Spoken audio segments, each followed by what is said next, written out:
السلام علیکم ورحمۃ وبرکاتہ۔ آج کی اس ویڈیو میں ہم یہ جاننے کی کوشش کریں گے کہ قربانی کی راتوں میں مردے کی روحیں جب گھر آتی ہیں تو گھر والوں سے مل کر کیا کہتی ہیں، کیا خواہش ظاہر کرتی ہیں، ان کا مطالبہ کیا ہوتا ہے، مکمل تفصیل آج کی اس ویڈیو میں رکھنے والا ہوں۔ دیکھیے، قربانی ایک عظیم ترین عبادت ہے۔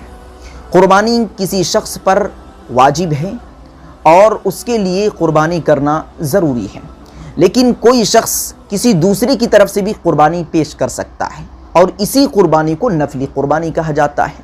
اللہ کے رسول صلی اللہ علیہ وسلم کی حدیث سے اس بات کا علم ہوتا ہے کہ آپ کے جو اعز و اقربا اس دنیا سے چلے گئے ہیں، جو مر چکے ہیں، ان کے نام سے بھی آپ قربانی پیش کر سکتے ہیں اور اس قربانی پر اللہ تبارک و تعالی مردے کے حق میں ثواب عطا کرتے ہیں۔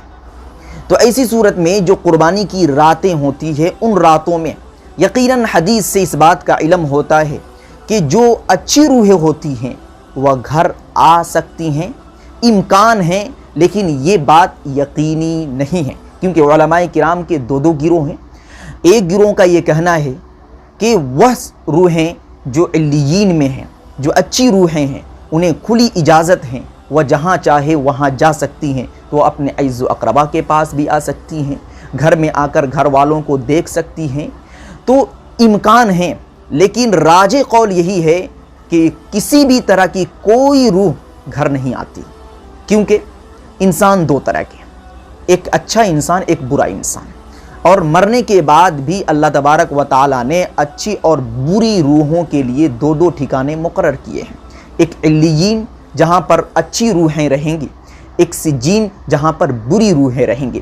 حدیث پاک سے اس بات کا بھی علم ہوتا ہے کہ علیین میں جب کوئی نئی روح جاتی ہے تو اس کے اندر جتنی بھی روحیں ہیں وہ سب اس نئی روح کا ویلکم کرتی ہیں، استقبال کرتی ہیں اور ان سے خیریت معلوم کرتی ہے۔ جس طریقے سے اس دنیا کے اندر کوئی آدمی آتا ہے تو اس کے استقبال کے لیے اس بستی کے لوگ، اس گاؤں کے لوگ کھڑے ہو جاتے ہیں اور استقبال کرتے ہیں اور سفر کے حالات معلوم کرتے ہیں، اور جہاں سے وہ آیا ہے وہاں پر رہنے والے جو بھی ہیں ان کے حالات معلوم کرتے ہیں۔ ٹھیک اسی طریقے سے علیین میں جب کوئی نئی روح جاتی ہے تو وہاں پر جتنی بھی روحیں ہیں وہ ان کا استقبال کرتی ہیں اور حال خبر معلوم کرتی ہیں، گھر والوں کے حال خبر معلوم کرتی ہیں۔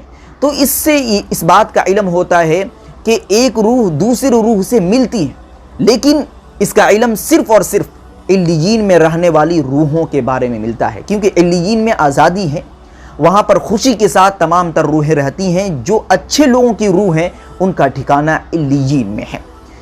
اسی لیے علماء کرام نے لکھا ہے کہ جو اچھی روحیں ہیں امکان ہے کہ وہ علیین سے نکل کر باہر آئے اور سیر و تفریح کرے، اعز و اقربا سے ملے اور اپنے گھر بھی جا سکتی ہیں، امکان ہے۔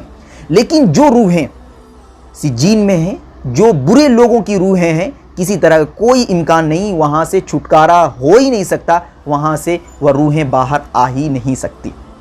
تو خلاصہ یہی ہے کہ امکان ہے کہ اچھے لوگوں کی روحیں وہاں سے آ کر گھر جا سکتی ہیں، سیر و تفریح کر سکتی ہیں، امکان ہے، لیکن یہ بات بھی یقینی نہیں ہے۔ آپ حضرات کو معلوم ہے کہ جب کوئی شخص مردوں کے نام پر کوئی بھی چیز صدقہ کرتا ہے، اگر نفلی قربانی بھی کرتا ہے تو اس کا ثواب مردوں کے حق میں پہنچتا ہے۔ تو ایسی صورت میں اگر علیین میں روحیں وہ روح آپ کے گھر آ سکتی ہیں، امکان ہے۔ میں بار بار کہہ رہا ہوں کہ یہ بات یقینی نہیں ہے، امکان ہے کہ آ سکتی ہیں۔ یہ بات اس لیے کہہ رہا ہوں کہ وہاں پر عیش و عشرت کی تمام تر چیزیں ہیں۔ علیین کا مطلب یہ ہے کہ ان کو جنت کی تمام تر راحت و آرام کی چیزیں ملی ہوئی ہیں۔ تو جو روح جنت میں ہو، بھلا وہ جنت سے نکل کر اس دنیا میں کیوں کر آئیں گی؟ ممکن نہیں ہے، لیکن امکان ہے، کھلی اجازت ہے، علیین کے اندر تمام تر روحیں آزاد ہیں، آ سکتی ہیں۔ تو اگر کوئی شخص نفلی قربانی کرتا ہے، مردوں کے نام پر قربانی کرتا ہے، تو یہ قربانی جائز اور درست ہے، اور ایسی صورت میں اس قربانی کا اجر و ثواب اس کے حق میں جاتا ہے اور پہنچتا ہے، اور ایسی صورت میں وہ مردے خوشیاں مناتے ہیں۔ Thanks for watching. Don't forget like, comment, share and subscribe to Al Haq Media.